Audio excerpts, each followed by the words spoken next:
people into small groups. I think this is a really important feature for language teachers. And you'll have some other things that participants don't necessarily have. I would like you to let me know that you are with me. So if you go to the reactions button, give me a thumbs up or a yes or some kind of reaction.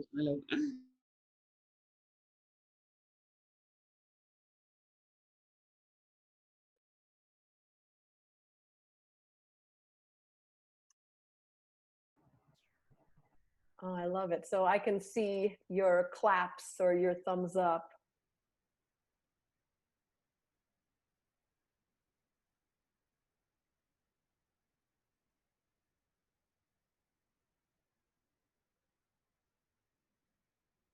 Great. Awesome. So Herman, I'm going to count on you to let me know what's happening in the chat box since I can't see that. Okay. Okay, awesome. I see raised hands. I see thumbs ups. What else do you have? We have, yes. There's a question about asking regarding the option of breakout rooms available, but I don't know if you're gonna get to that point later on. Yeah, we're gonna use breakout rooms so you can see what it looks like as a participant and have a small group discussion.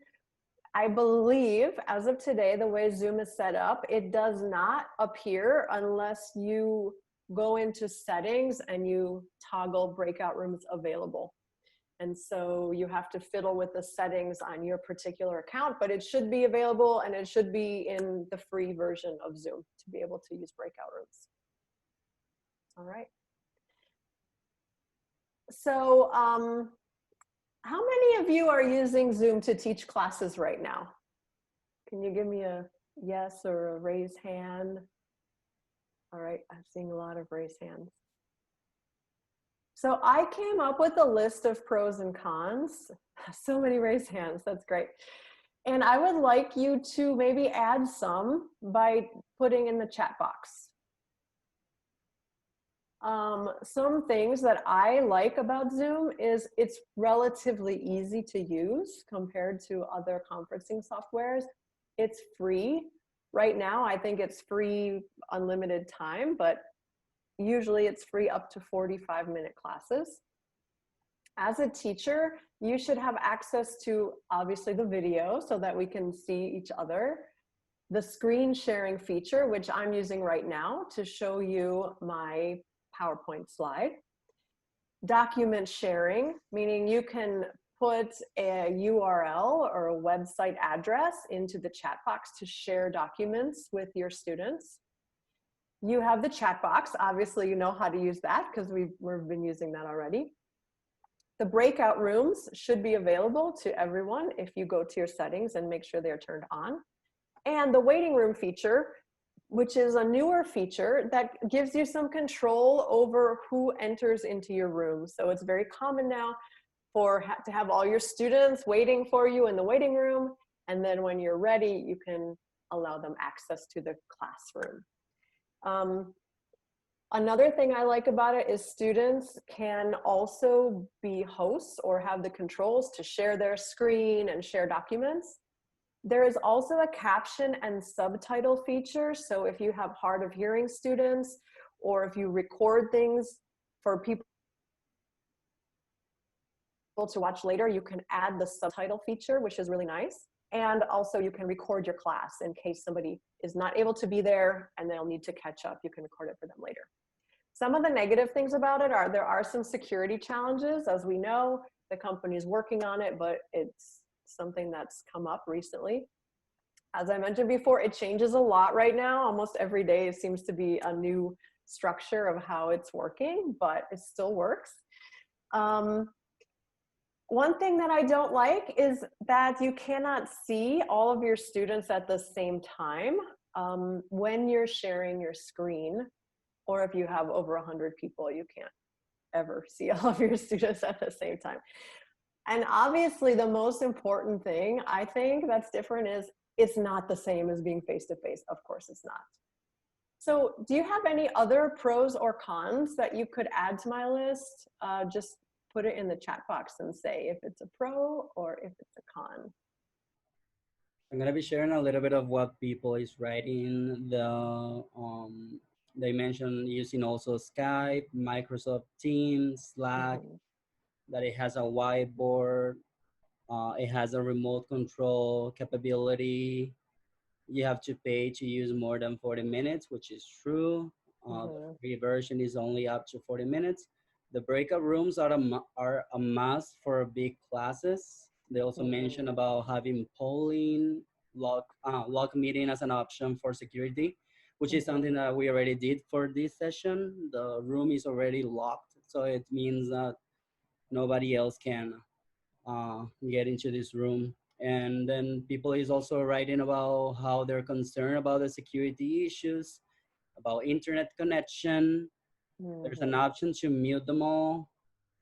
Internet connection. You can, as a pro, that you can manage behavior very well. You can also rename the participants, and participants can do that themselves as well. Mhm. A con that it's kind of hard to share stuff if you are not familiar with it. Mhm. Another cons, if it's not paid, the connection it's over after 40 minutes, which is something that they mentioned. Yeah, and they hate the 40 minutes problem. Yeah. They could something that we previously talked about, the annotation option, that they could annotate as well. Right.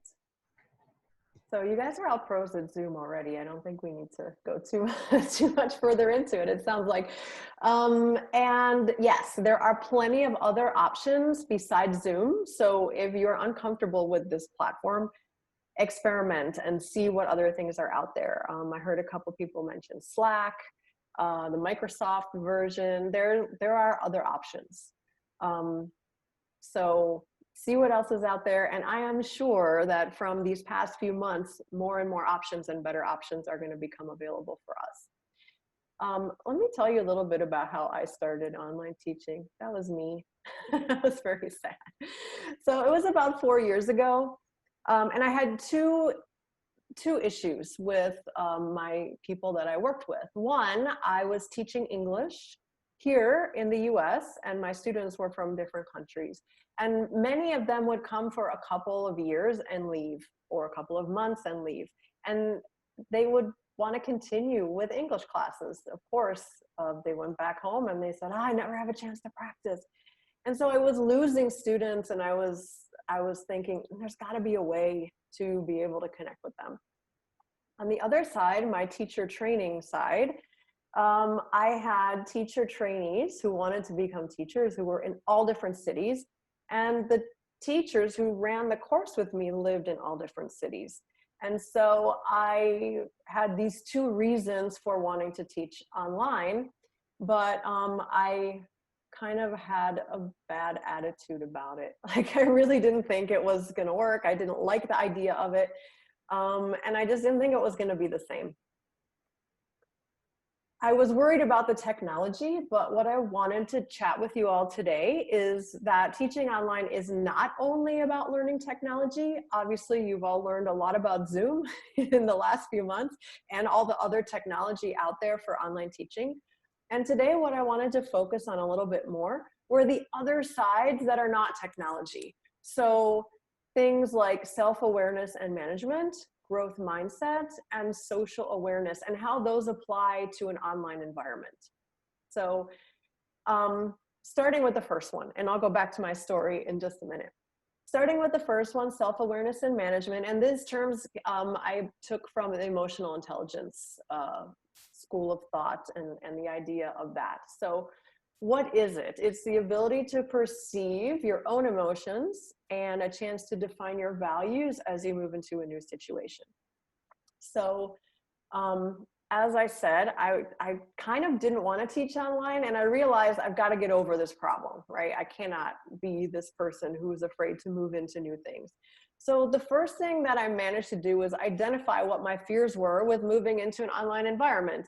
And so here's a whole list of things that I realized I was feeling about it. Like, This is not a good option. I will be bad at it. I'm not going to be good in an online environment. I'm not going to like it. It's not going to be the same. And I can't create good relationships with my students this way. I also discovered that I had some values about teaching, about what it meant for me to be a teacher. And I was afraid those were not going to be able to happen in an online environment. So the first one that I noticed was super important to me was that students need the community. They need connection with each other and with me. And that was a really important value in my teaching. And then another whole list of things. So I really felt as a language teacher that students need a chance to communicate with each other, not just me talking to them, that they needed a chance to explore language and also things, life, to be creative and to work together. And I was afraid that I could not do these things in an online environment. So basically, I reframed it by thinking about it like this. I was thinking, okay, even though I have a doubt, even though I doubt that I can create good relationships with my students online, for example, I will find a way. So just to believe that there is a way out there and I'm going to find it. I will find a way to give them a chance to build community together. And so that was the beginning of me being okay with teaching online. I had done it before, but I didn't like it and I wasn't open to it, put it that way. So I want to give you guys a chance to talk about this. You're all in a different place. Some of you have not taught online yet, but need to. Some of you maybe now are like me, like, don't like it, don't want to do it. And some of you have already gone full steam ahead and you've created courses and you've been teaching online for the last few months. So Herman, if you don't mind, I would like to use the breakout rooms. Sure. And maybe if we can put people in groups of 3 or 4. Okay. And so what I would like you to do is introduce yourself, because this is going to be random. So you may meet new people in your breakout room. And so introduce yourself and just take about 5 minutes. We're not going to take a long time. To first identify, do you have any emotions or fears about teaching online that might be holding you back from being a good online teacher? And then the second side, what are the values and priorities in your teaching that are non-negotiable for you? These are the things that you must bring to the online environment, okay? When you move into your breakout rooms, you're not going to be able to see my screen. So use your brain and memory, even though I doubt, I will find a way to, or jot it down, or use your phone and take a picture of the screen so that you remember. And you're gonna move into your room and have about 5 minutes to discuss this. Armand, what do you think? Okay. So we're gonna have 28 rooms with 3 or 4 participants. So now you're gonna get the invitation to be part of one of the breakout sessions. It should be in your screen right now. And all you need to do is click join.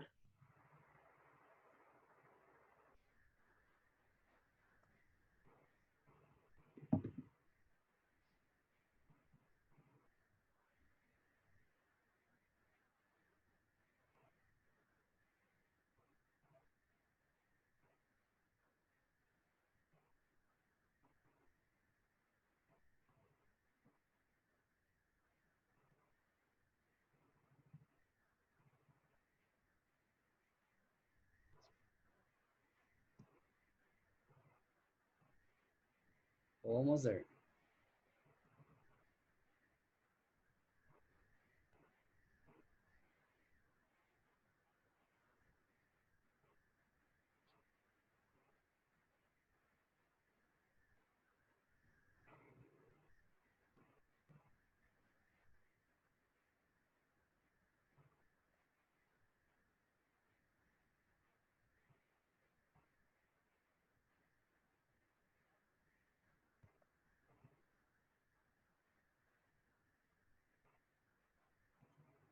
How are we doing? Is everybody in a room?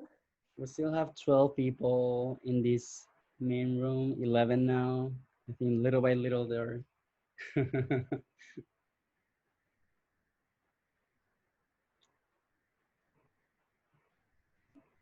the thing about this option is that you need to be more flexible as well. Let's say if you're originally were planning to do this in a one-on-one class for 10 minutes, now Mhm. it's gonna take longer because of how long it takes for people to join and blah blah blah. Yeah, this is one of the challenges I think is the pacing of an online class, especially the first time. If you're working with students who are doing this for the first time, it takes time for everybody Mhm. to understand how to do it, where they're going, all those things. Yeah, we only have 8 people who are not part of the room. If you are not in a room yet and you are lost on how to do that, send us a chat in the chat box and we'll try to help you through.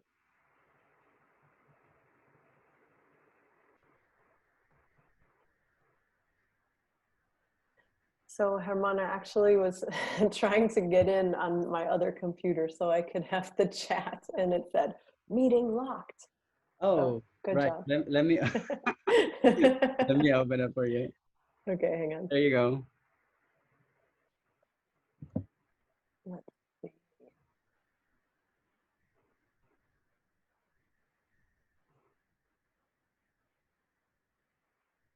It says the host will let you in soon. I probably don't need it, but just to see the chat.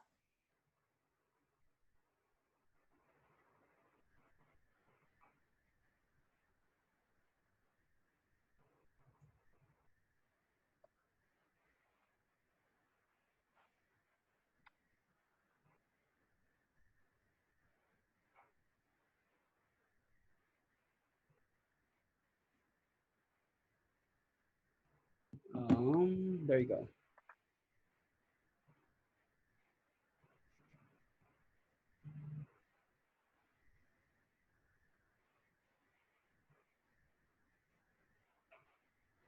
As my meeting will start in a few seconds.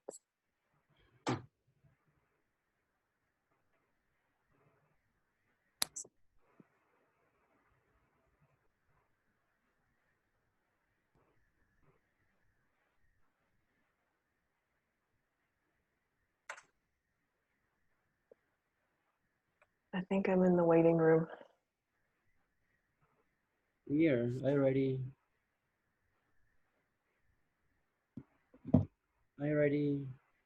Oh, okay, I'm in. I got it. Okay. Yay. Thank you. Can you see the message saying Karina Barbosa? Oh no, because I'm managing. Breakup room to ask for help. Okay, you have to go Good. help them, or you can put me in there to help them. Breakout room 2. I'm supposed to be in 21. You could move me to 2 if you want. Moving you to number 2. There you And go. maybe send a 2-minute warning. Okay. Oh, hold on. I'm over here too.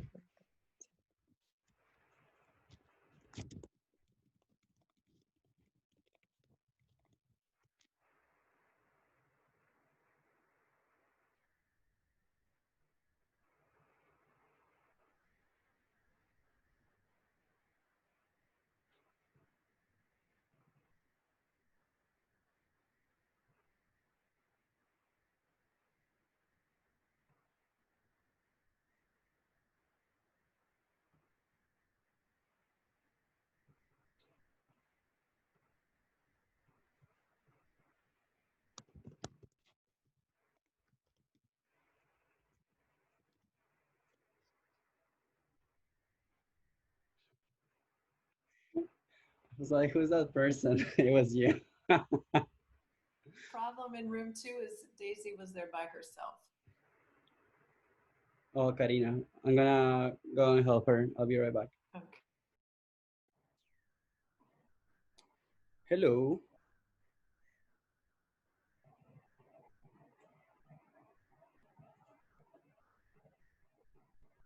Is anybody here?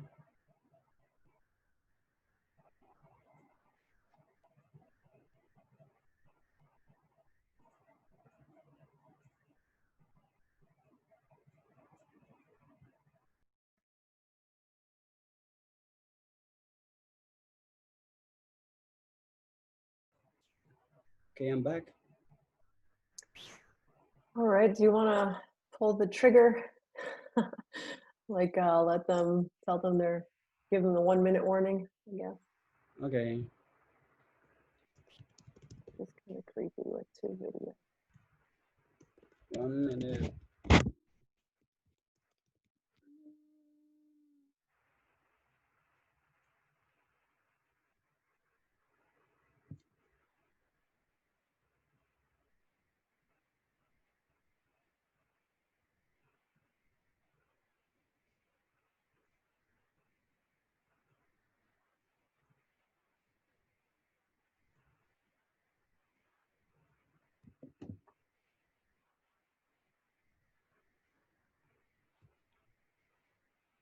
So you tell me when to close the rooms. Yeah, you can go ahead and close it because it's going to give them a minute, right? Probably. Oh, you decide how much to give it. I don't know how I did that in the past, but hey, Rachel. Oh, you unmuted me. Hello. Hello. Here, they're coming back. Did you just join us or were you in a breakout room?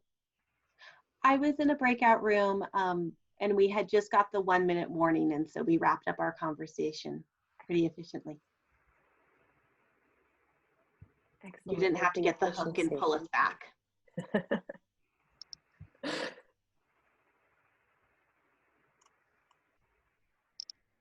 All right. So as people are coming back, I'm going to ask you to maybe type some of the things that you chatted about into the chat box, or to unmute ourselves and talk about it if we dare.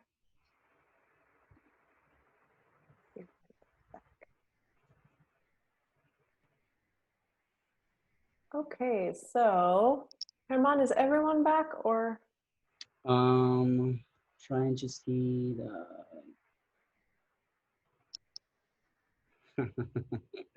I like this message. We discussed how breakout rooms work. Okay. Yeah, I think they should all be back.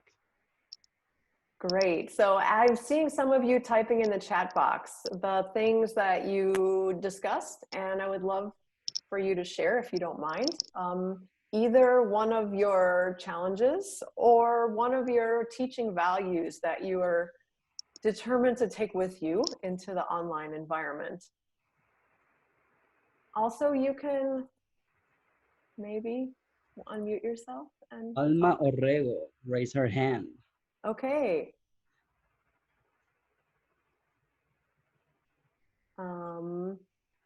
Alma, you are unmuted. Would you like to share with us?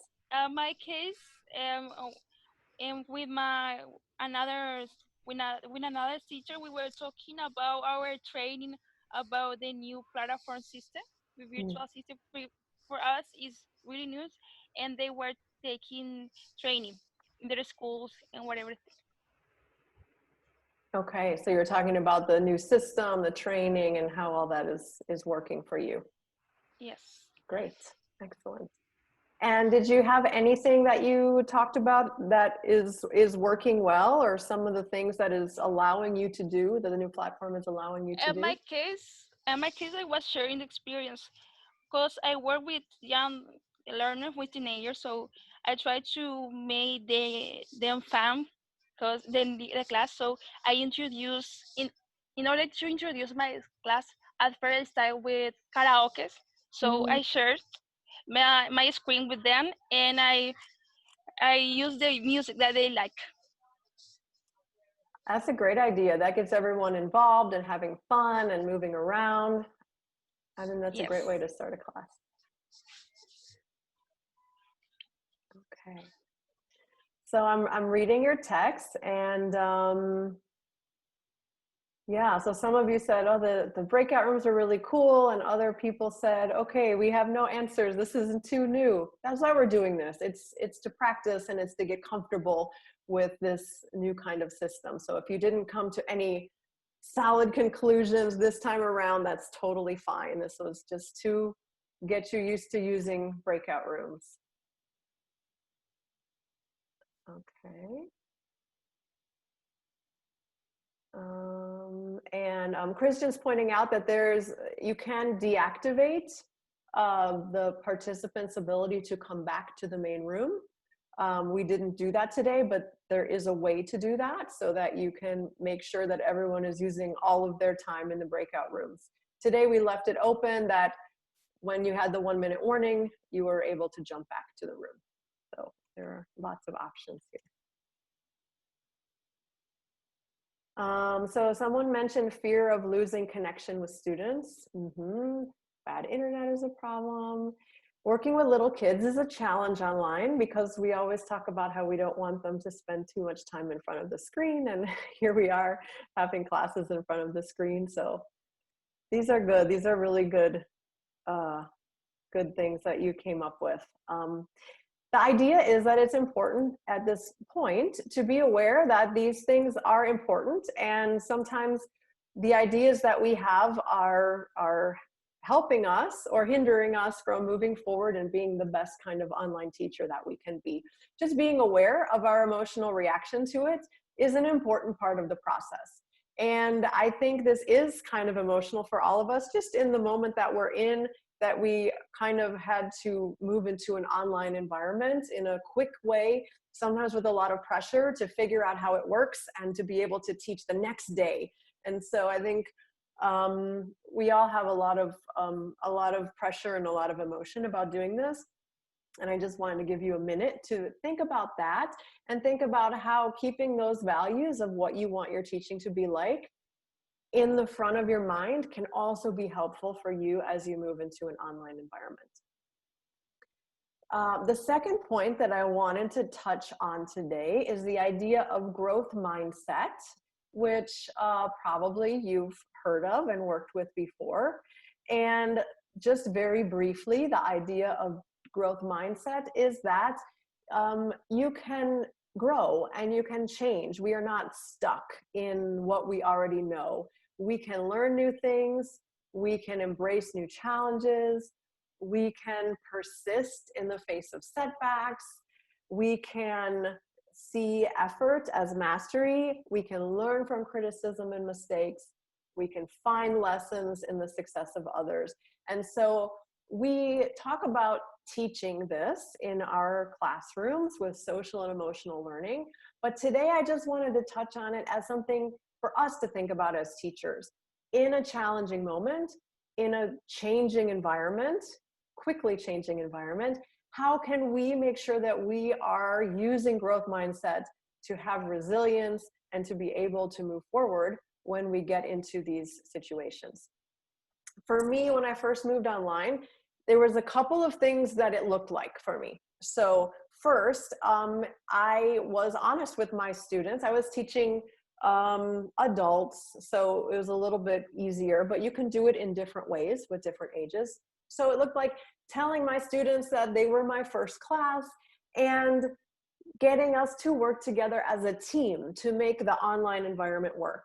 So just saying, guys, it's my first time doing this too, and be patient with me and I will be patient with you, and together we're gonna make this a really big success.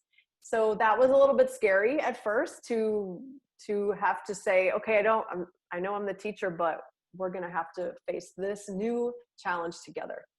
Second, asking for feedback a lot more often. So not just on the content of the class, not as an assessment, but asking about how it was delivered and maybe what other things they learned.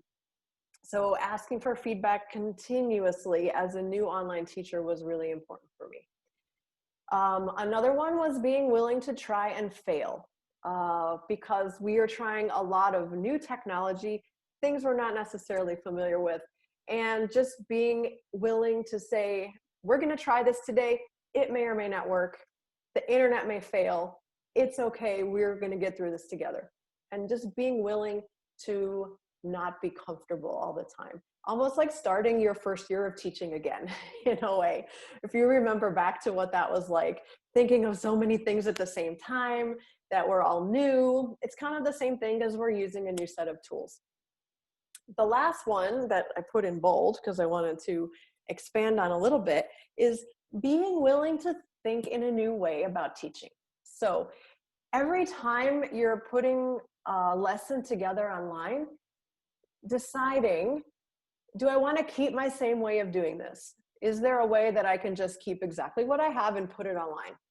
Is that the best way? Or can I look for a different way that will actually allow us to use some different technology tools?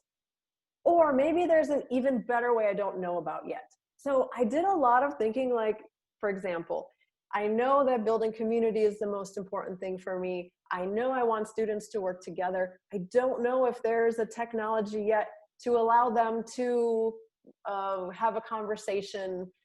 What can I find? And just looking into it and researching and finding that someone else has already thought about this and I don't have to reinvent the wheel. So for me, this is what growth mindset looked like when I first was moving to online. So I want you to think about, what else can it look like? What other things are you doing to move through this, and remembering that we're in this together and we're moving forward. And now that I have a second monitor, I can see your chats over here.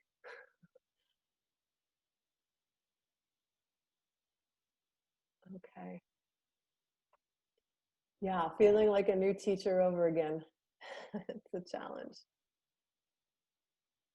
And being okay with being scared, being okay with knowing that it may not be perfect the first time.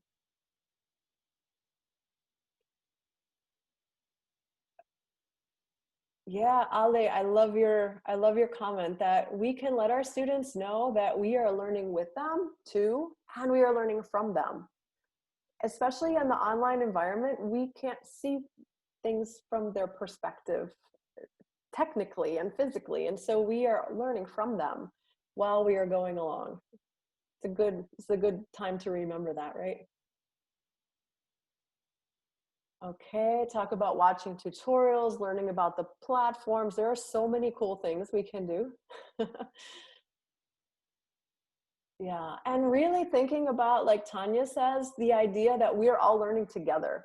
I love having that kind of environment in my classroom where we all know we're all going to make mistakes, we're all going to learn together, and that's important. So my next question for you then is, what are we teaching our students when we do this? When we have this attitude that I may try and fail, we're going to be in this together. When we model this growth mindset, what do you think we are teaching our students? If you have specific examples, awesome. Want to try breakout rooms again? Herman, do you mind doing that? Sure. Just 1 second. So think while we're organizing this, think a little bit about it so that you can share with your small group.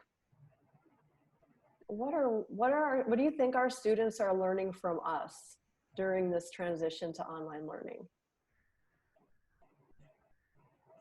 And maybe it's different from, what do we want our students to be learning from us? Okay, so we're ready.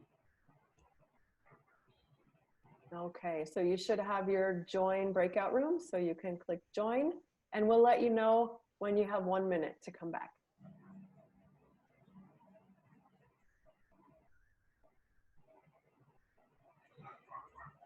In the meantime, I will teach you about who is Haka or Jaka, the thing that you were reading on the messages.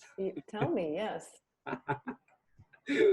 No, I gotta send you the video. It's just this guy from the countryside who became super famous and popular, and he broke the record of the most viewed on Instagram live.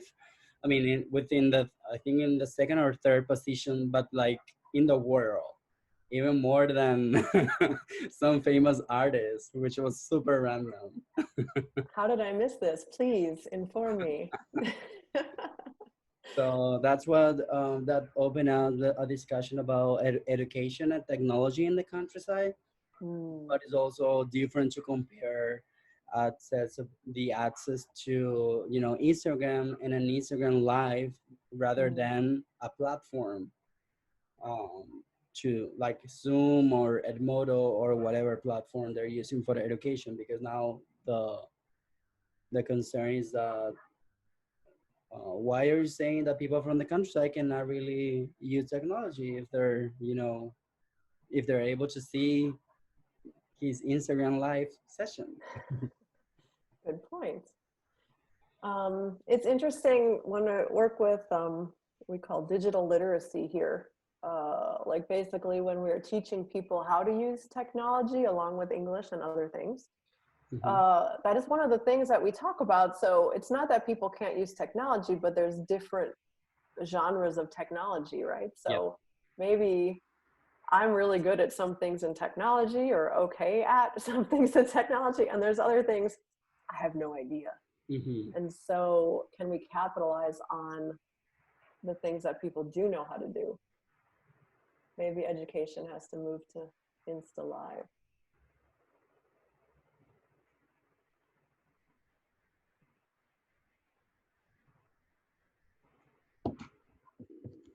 We still have 22 participants here. I'm wondering if you guys have any problems by joining one of the groups. Do you need any help? Are you there? Hello. We only got 18 now. This could be a good way to test your students. Like, are you are you really in front of your computer?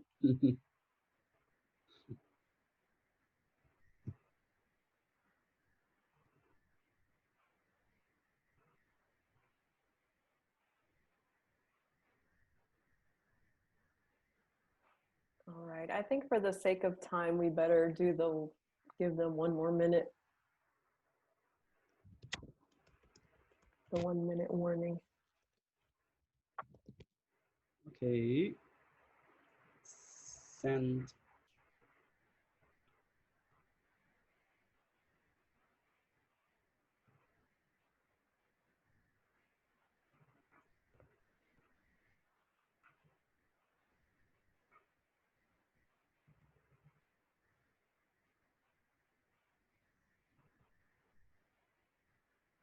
Oh, Guadalupe is here too.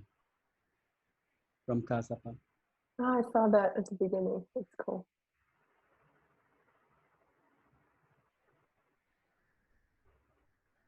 All right. And so we have some friends from Peru joining us here today. That's cool. Amazing. Yeah.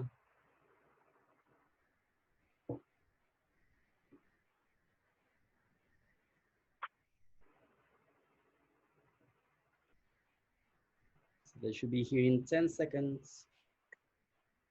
10, 9, 8. 7, 4, 3, 2, 1. And yep.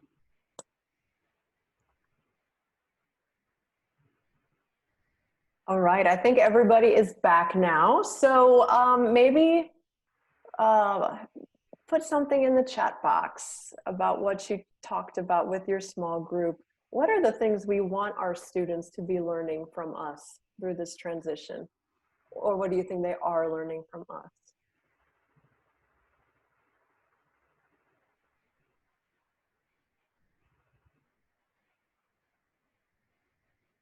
I've seen a couple of people say flexibility, and that is absolutely true.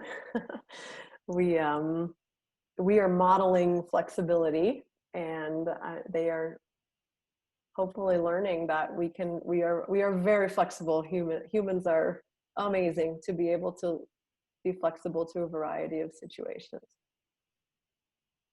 All right, so many messages. Great. Adaptability. Oh, teaching people to be autonomous learners. Yeah, a lot of times in the online environment, we have to flip how we present material, which makes people be more responsible for doing things in a different way. Open-mindedness, more platforms, values. Yeah, it's important that we keep bringing these things into the classroom, even though it feels different in the online environment. We keep learning. Oh, no excuses. I like that one. Yeah. I think teachers around the world have been amazing in these past few months. It was like schools are closed. You're teaching online, make it happen. And it's just happening. So no excuses. We can do hard things. Paradigm shifts and adaptability and all of these soft skills, and errors are opportunities. That's a great one. We have the power to adapt. We're learning how to be human beings. We're learning how to have empathy. Wow, I love these responses. We have to save this chat. You also have a opportunity to save the chat thread to be able to share later, as an aside in the Zoom model here. Teachers are not perfect. We are also humans. Oh, these are great. Resilience, teamwork, unity, yay. Patience, technical literacy, or as you guys were in rooms, I was chatting with Herman about what we call here digital literacy, which is not only are we now teaching a subject, a language, or whatever it may be, but also how to use the tools to be able to access the information digitally. Adjustment, responsibility, these are great. Thank you all so much. What great answers. Okay, I'm gonna go back to share my screen. We are almost through, just a couple more points that I wanted to touch on. The last one of our 3 points today is social awareness. So in emotional intelligence, social awareness is considered the ability to accurately pick up on the emotions of other people and to understand what's really going on with them. And the key part, the important part of that is observing and listening. So observing and listening to other people helps you become better at social awareness. So this is a big challenge in online learning. And I've been reading a lot of interesting articles about why it's more difficult why we feel tired after teaching online or after a lot of Zoom meetings. Why do we feel more drained than if we were in a face-to-face situation? And I can share those thoughts. I can share that article with you guys in the link somewhere to share it with you. What do you think? Go ahead and put in the chat box. What do you think is challenging about the social and emotional aspect of teaching when you're online? What is challenging about connecting with your students?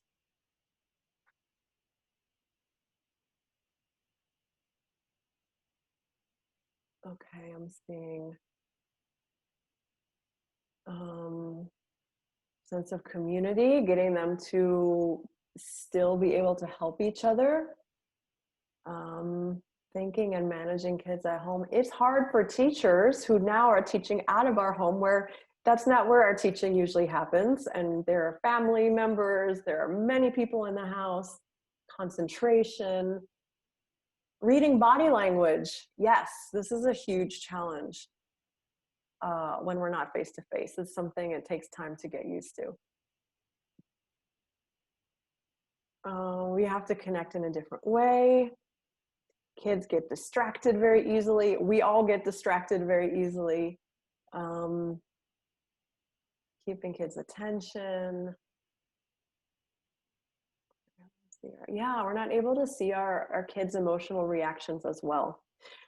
So those are all amazing. I will add those all to my list. Here are some things that I came up with that I think are challenges when we're connecting with people online instead of in a face-to-face environment. The way the silence and the pauses work on the current technology that we have of Zoom and all of these is that, I'm sure you've noticed, only one person can be talking at a time. If my microphone is picking up my voice, then nobody else's microphone is picking up their voice.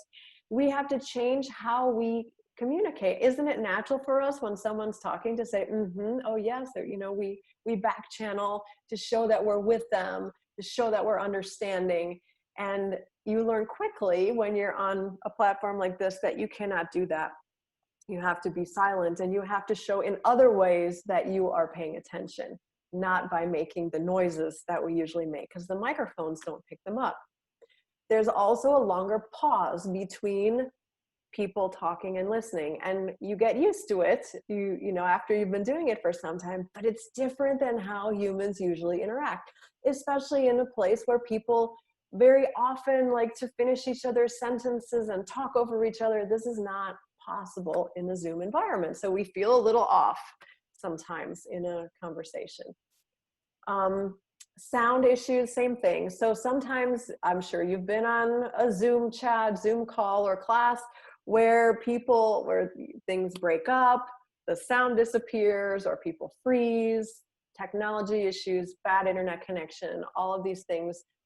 Actually, besides being a challenge for us to manage, technologically speaking, they are social and emotional challenges as well, because they break the connection that we're trying to make with the people we're working with. The next one is, I saw some of you mention that we have distractions because we're now working from home and there are other people in our home and other things to do. We might not be comfortable showing our home and having the camera on. You might have people walking around behind you. There's a lot of things that are just different and maybe uncomfortable for us in this online teaching environment. As many of you mentioned, it's much more tricky to read body language in an online environment because we cannot see people in the same way as if we are face to face. And especially if people have their cameras off, it's very difficult to gauge if they're there, let alone if they're participating.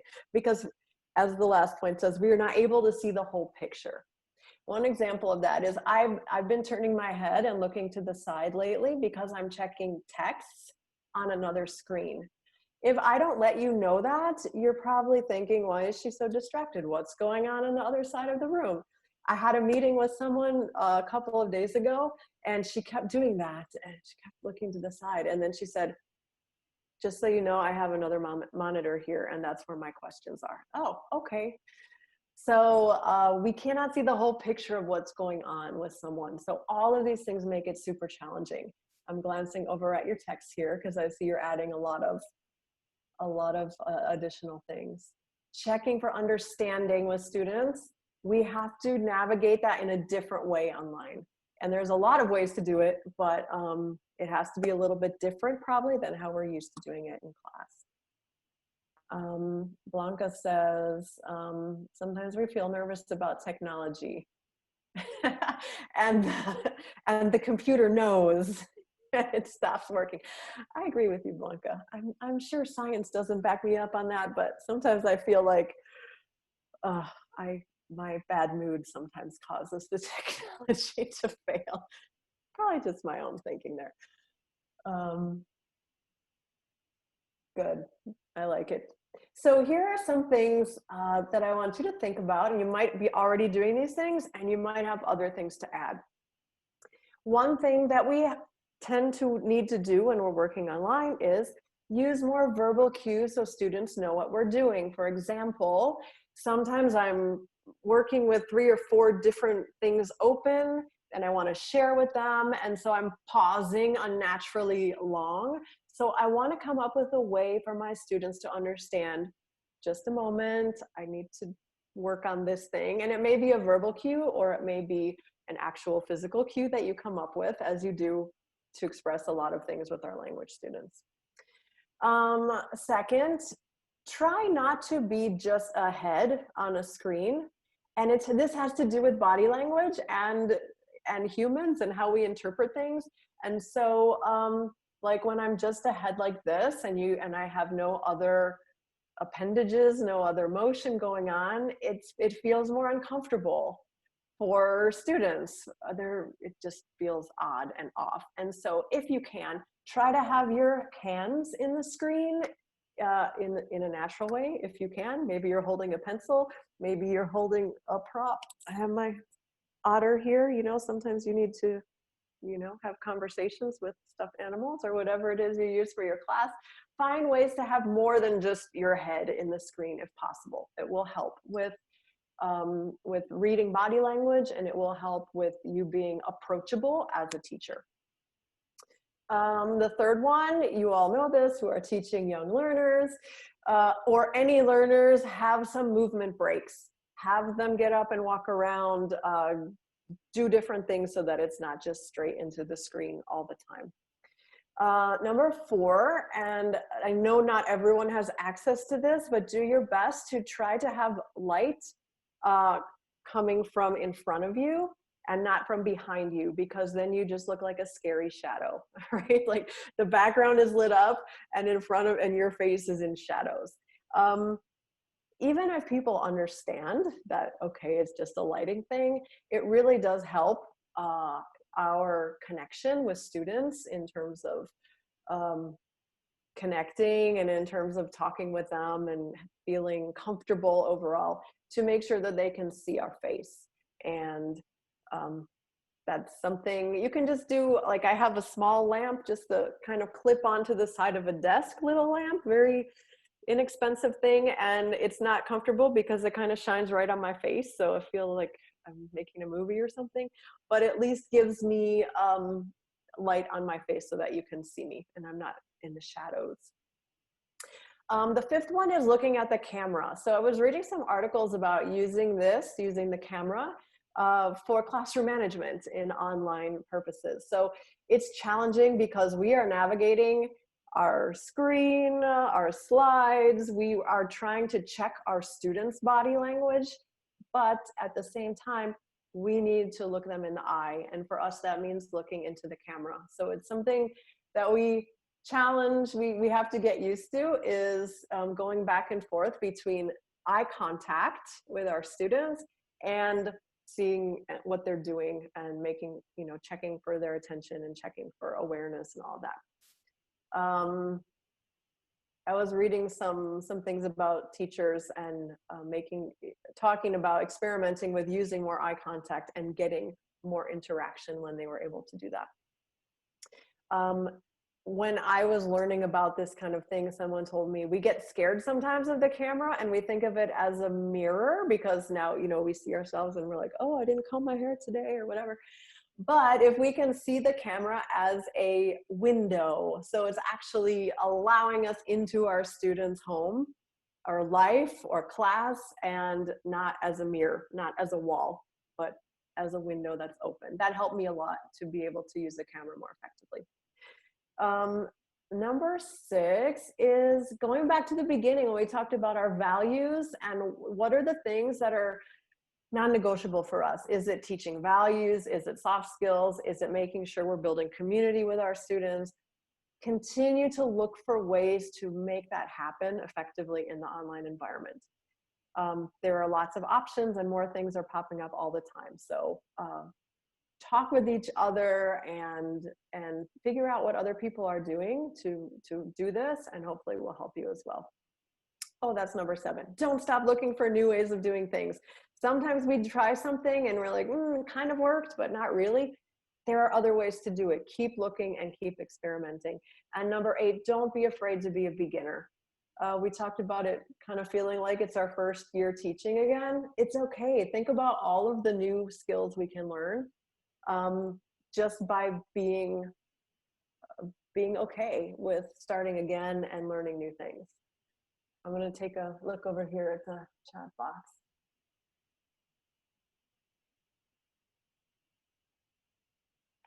Okay.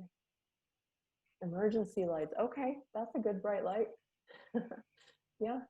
Having a bigger monitor is nice. Yes, we are all newscasters right now, it seems like. Yeah. Okay, so Blanca mentions, oh my gosh, I see all the things that, when we're teaching in front, in a normal classroom, we don't see ourselves, right? So another thing that can be helpful is to move your camera above eye level, so it's not looking up your nose, right? Because that's not comfortable for anyone. But having it eye level or above can be helpful. So usually that means a stack of books. I usually have my laptop with my camera on a stack of books so that it's kind of looking down at me. Usually people have a better look that way. Great. Thank you so much for all your comments. I love it. Yes, we are the next generation of teachers. We're all auditioning right now. Great. Christian points out you can use virtual backgrounds as well. These are fun to experiment with as well. It's kind of a fun technique to use, and it can be a way to keep your students' attention as well by changing the backgrounds from class to class. That can be very helpful. And a great way to introduce the theme for your lesson as well. Okay, so just a quick recap. We are over time, so let me get to this. We just did a little bit about technology. You all seem to be very, very well versed at using Zoom already. Talk a little bit about the camera and the lighting. We practice with breakout rooms a little bit. If you haven't used those yet, I hope that was interesting for you as a way to experiment. You also can put people into specific breakout rooms. So we did it today just randomly. So you ended up with different people that you may or may not have known. But if you want to group certain groups together, you can do that as well. We're practicing, I'm sharing my screen so you can see how that works as well. A couple other things. And then on the teaching side or the soft skills side, we talked about self-awareness and being okay with not being okay with things, with the emotions and the fears that are coming up in this new environment. We talked about thinking about what our values are that we want to take with us into the online environment. Second was growth mindset. What does that look like for me in my classroom environment? And what do I want my students to learn by me modeling this? Sometimes when I think about it that way, when I think about on the day that I'm not doing so well with technology, like what are my students learning from this? They're learning that it's frustrating and hard. How can I teach them that it's okay that we can be in this together? The last one was social awareness. So how do I change my interactions when I'm teaching online? How can I do that in the most effective way? So that's my thought today. We have other webinars coming up, and I want to say this before we get into asking any questions or talking. First, next week, you're going to be with Danielle, who is going to talk with us all about teaching different age levels and have some activities to share with us that can be used for different age groups. And the week after that, Rachel will be with us, and she's going to share with you some different platforms, not just Zoom, but some of the other classroom learning management software that teachers are using now, and specifically focus on how we evaluate and assess students in those environments. So I hope you'll be with us for that. Does anybody have any questions or last comments that they would like to add before we wrap up? Just for your information, I just shared a link that you need to copy and paste in your browsers. It's going to be super useful for us if you can please complete that super short and quick survey, just to know about your comments and how we can keep improving these type of activities. So I just put it in the chat if you can take a look at it. And also before you leave, we would like to take like a group picture. If you can put on your cameras the ones that, and if you feel and you want to, no pressure. If you are not ready to, that's fine. Thank you, thank you. It's cool to see your face. Oh, hey everybody. Awesome. I had to get creative, and I got from a store this sort of weird lighting, which is super helpful. It's something cheap. I think it costs like 60,000, and it has different options. I tried to send a picture in the chat, but I couldn't. There you go. Awesome. So smile. 1, 2, and 3. Hey, wait. I want to try with the second group. Stay there. 1, 2, and 3. There you go. Perfect. Now, I don't know if you have questions for Kim, if you have extra comments. Now you can use your microphones as well. No question. It was pretty clear. Just to say we miss you. Oh, I miss you too. I agree with I Ale. wasn't going to say anything, but we really miss you. So very Leave it at the much. recording machine. Don't make me cry, please. Don't.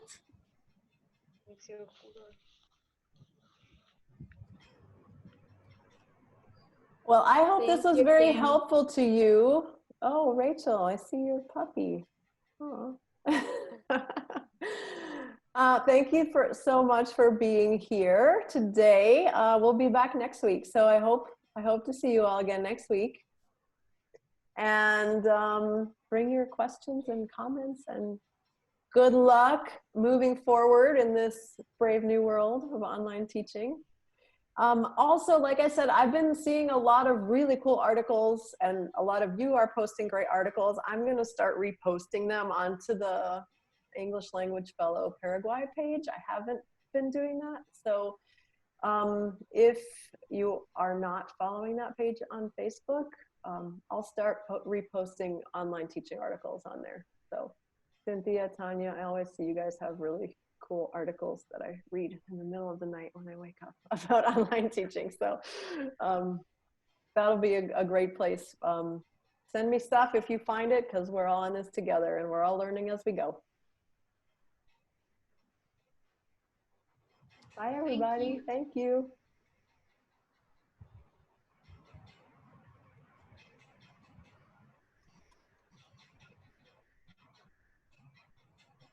Are we staying for a few more minutes, Kim?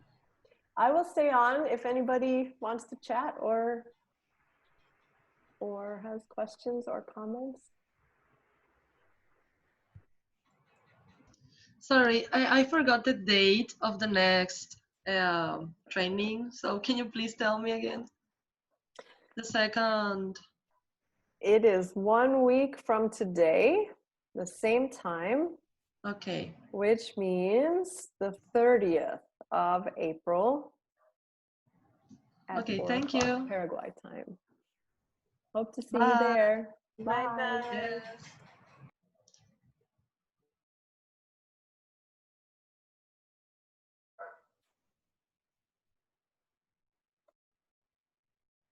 At least one of me can leave.